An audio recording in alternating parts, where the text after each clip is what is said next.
यतिखेर हेर्दै हुनुहुन्छ त्रिशुली खबर टिभी। 24 घण्टा ताजा खबरको लागि हाम्रो च्यानललाई सब्स्क्राइब गर्नुहोला, नजिक रहेको बेल आइकन दबाई हामीसँग जोडिनुहोला। कमल थापाको हारमा पूर्व राजाको विश्लेषण, ओली र एमालेको प्रशंसा गर्दा भोट काटियो। मेरो जितले अन्य पार्टीका युवा पुस्तालाई पनि प्रेरणा मिलेको छ। राजेन्द्र लिग्देन। राप्रपाको अध्यक्षमा विजय भए लगतै लिग्देनको प्रतिक्रिया, 6 महिनाभित्रमा राजसंस्था र हिन्दू राज्य फेरि आउनेछ। राजसंस्था र हिन्दू राज्य पक्षलाई 6 महिनामा एक बनाउने लिग्देनको दाबी। राजेन्द्र लिग्देनको विजयपछि पूर्व राजा भए खुसी, यसकारण बढ्दो छ पूर्व राजा ज्ञानेन्द्र शाह र कमल थापा बीचको दूरी।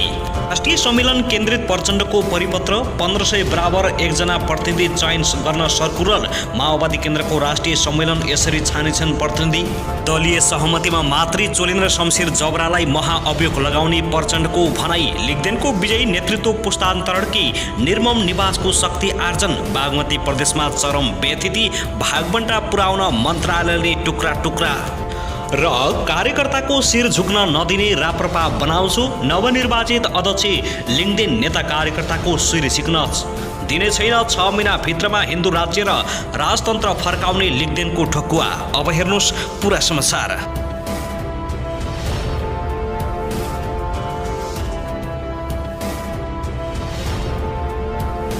दर्शकबिन नमस्कार, तपाईहरुलाई हार्दिक स्वागत छ हाम्रो च्यानल त्रिशुली खबर टिभीमा। यदि हाम्रो च्यानललाई अहिलेसम्म सब्स्क्राइब गर्नुभएको छैन भने सब्स्क्राइब गरी नजिक रहेको बेल आइकन दबाई हामीसँग जोडिनुहोला। दर्शकबिन फेरि पनि हामी तपाईहरुमाझ निकै महत्त्वपूर्ण खबरका साथ उपस्थित भइसकेका छौं। यो भिडियोलाई अन्तिमसम्म हेरी हामीले साथ दिनुहोला। दर्शकबिन हाम्रो मेहनतको लागि एउटा सानो लाइक गर्न भने नभुल्नुहोला। काँदै हेर्दै हुनुहुन्छ, के भन्न चाहनुहुन्छ, आफ्नो मनमा लागेका प्रतिक्रियाहरू अवश्य पनि राख्न नभुल्नुहोला। राजेन्द्र लिग्देनले राजतन्त्र फर्काउने दाबी गरेका छन्। के राजतन्त्र फर्किन्छ त? तपाईको मनमा लागेका प्रतिक्रियाहरू पनि अवश्य पनि राख्नुहोला। दर्शकबिन अब लागौं पहिलो खबरतर्फ। नेकपा माओवादी केन्द्रले पुस 11 गतेदेखि 13 गतेसम्म आयोजना गरेको राष्ट्रिय सम्मेलनका लागि तयारी तीव्र पारेको छ। मङ्सिर 16 र 17 गते बसेको माओवादी केन्द्रको स्थायी समिति बैठकले सम्मेलन केन्द्रित विभिन्न निर्णय गर्दै कार्यान्वयनका लागि सबै प्रदेशलाई 18 बुँदे परिपत्र जारी गरेको छ। माओवादी केन्द्रका अध्यक्ष पुष्पकमल दाहाल प्रचण्डले जारी गरेको परिपत्रमा 2078 मङ्सिर मसन्तासम्म सबै केन्द्रीय विभागहरूको बैठक बसी राष्ट्रिय सम्मेलनमा सहभागी हुने प्रतिनिधि चयन गरेर केन्द्रीय कार्यालयमा नामावली नवीकृत सदस्यता नम्बर समेत पठाइसक्न आग्रह गरेका छन्। त्यस्तै पार्टी केन्द्रीय कार्यालयबाट राष्ट्रिय सम्मेलनको लागि यसअघि 10% मनोनित गर्ने प्रतिनिधिको व्यवस्था परिवर्तन गरेको छ। त्यसलाई घटाएर 5% कायम गरेको माओवादी केन्द्रले जनाएको छ। साथै प्रदेशबाट राष्ट्रिय सम्मेलनमा सहभागी प्रतिनिधिहरूको बारेमा प्रत्येक प्रदेशबाट 30 जनाको दरले प्रतिनिधि छनौट गर्ने र बाँकी 1500 संगठित सदस्य बराबर एकजना प्रतिनिधि चयन गर्ने निर्णय माओवादी केन्द्रले गरेको छ।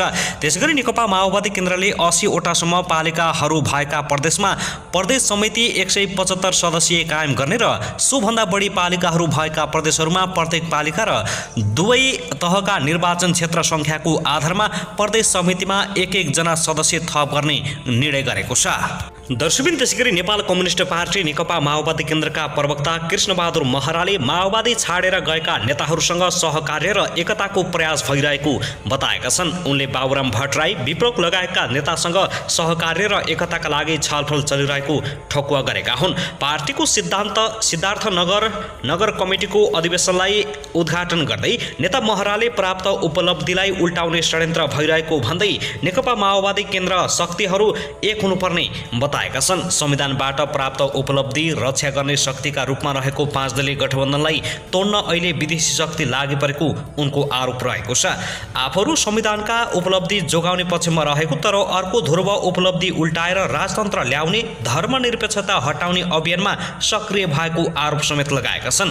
उपलब्धि उल्टाउने शक्तिको नेतृत्व एमाले अध्यक्ष केपी शर्मा ओलीले गरेको सिधै आरोप लगाउनु भएका छन्। दर्शकबिन त्यसैगरी यता भने नेपाल विद्युत प्राधिकरणले उत्पादित विद्युत मुलुकभित्रै खपत गर्ने अभियान अन्तर्गत प्रदेश नम्बर 2 मा पर्ने बारा पर्सा औद्योगिक करिडोर क्षेत्रमा 5 वर्षभित्रमा 2000 मेगावाट विद्युत खपत हुने गरी पूर्वाधार बनाउने भएको छ। बारा पर्सा औद्योगिक करिडोरमा पर्ने सिमरा, निजगढ, वीरगञ्ज, परवानी, पोखरिया, पर्सौनिया लगायतका क्षेत्रमा हाल सञ्चालनमा रहेका तथा आगामी दिनमा खुल्ने उद्योगहरूलाई लक्षित गरी प्राधिकरणले व्यापक रूपमा विद्युत प्रसारण तथा वितरण लाइनका पूर्वाधार संरचना बनाउन लागेको हो।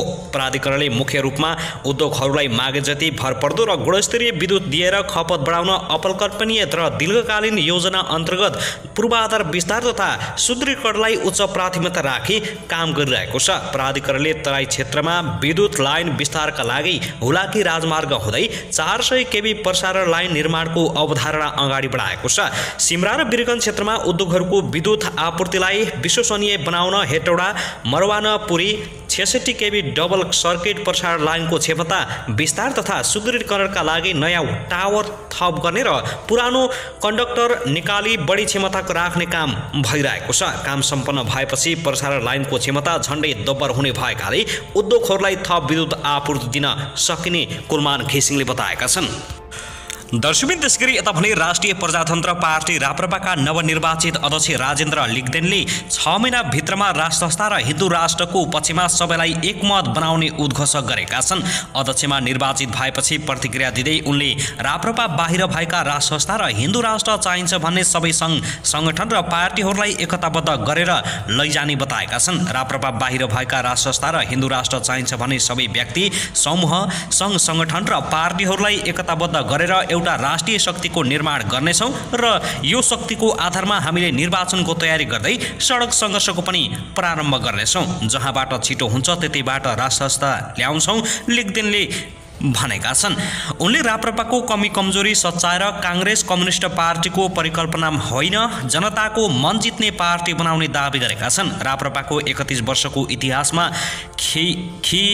खिँदै कमजोर हुँदै आउने क्रममा अहिले सर्वाधिक कमजोर अवस्थामा छ। उनले भने यो राष्ट्रिय पार्टीको रूपमा समेत छैन। विभाजित हाम्रो पार्टी फेरि हामीले एकीकरण गर्यौँ। एकीकरण गरेको 2 वर्ष बित्दा पनि हाम्रा नेताहरूले पार्टीमा सुधार र विकासका कुनै सङ्केतहरू देखाउनु भएन। यो बिचमा ठुला राष्ट्रिय मुद्दाहरू र घटनाहरू भए। त्यस्तो अवस्थामा पनि राप्रपा कहाँ छ भन्ने थाहा भएन। त्यस्तो कार्यक्रम मात्र भएन, बरु उहाँहरू झगडा गर्नु भएको छ। निर्वाचित अध्यक्ष राजेन्द्र लिग्देनले देश र जनताको हितको लागि नयाँ सिरबाट पार्टीलाई अघि बढाउने बताएका छन्। जित हासिल गरे लगतै इमेज च्यानलसँग कुरा गर्दै लिग्देनले राष्ट्र संस्था सहितको प्रजातान्त्रिक व्यवस्थाको आन्दोलनलाई अझै उचाइमा पुर्याउने र राप्रपाबाट विचलित भएका तथा राप्रपा बाहिर रहेकाहरूलाई पनि समेट्ने दाबी गरेका छन्। महाधिवेशन प्रतिनिधिहरूले प्यानल मात्र नहेरी व्यक्ति छानी नेतृत्व चयन गरेको भन्दै उनले आफू पार्टीको एजेन्डा र योजनामा स्पष्ट रहेको बताएका छन्। अध्यक्षमा पराजित भएपछि पूर्व अध्यक्ष कमल थापाले निर्मल निवासले खेलेको भनी दिएको अभिव्यक्तिबारे लिग्देनले पार्टीको आन्तरिक प्रतिस्पर्धामा राष्ट्र संस्थालाई तान्न खोज्नु गलत हुने प्रतिक्रिया दिएका छन्। आफ्नो जितले अन्य पार्टीलाई पनि नयाँ पुस्तामा नेतृत्व हस्तान्तरणका लागि दबाव बढ्ने अपेक्षा आफूले गरेको बताएका छन्। दर्शकबिन त्यसैगरी राष्ट्रिय प्रजातन्त्र पार्टीको अध्यक्षमा पराजित भएपछि कमल थापाले सबैभन्दा पहिलो आक्रोश पूर्व राजा ज्ञानेन्द्र शाहप्रति पोखेपछि नेपाली राजनीतिमा एउटा तरङ्ग आएको छ। उनको आक्रोशले गम्भीर प्रश्न यो उठायो कि निर्मल निवास र कमल थापाबीच सम्बन्ध सुमधुर रहन्छ।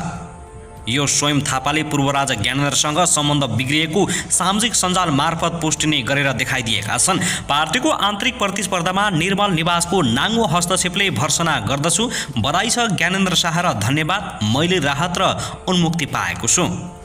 थापा यतिमा नै रोकिएका छैनन्। राजा ज्ञानेन्द्र शाह र संवैधानिक राजतन्त्रका लागि गरेको योगदानको लागि स्मरण गराउँदै अगाडि आक्रोश बोकेका छन्। सिङ्गो मुलुक गणतन्त्रमय भएको बेला शिरमा कफन बाँधेर 2063 सालदेखि राजसंस्था बोकेर हिँडेको पुरस्कार आज पाइयो। यो एजेन्डाको मूल संवाहकलाई राजनीतिक रूपमा समाप्त पार्न गरिएको चेष्टाले राजाको भलो होस्। हार्दिक शुभकामना। सार्वजनिक रूपमा नै पूर्व राजा र थापा बीचको सम्बन्ध बिग्रिएको पुष्टि भए पनि यो आज आएर बिग्रिएको होइन। यो सम्बन्ध बिग्रिएको संविधान निर्माणता निर्माण कालदेखि नै रहेको रहेछ।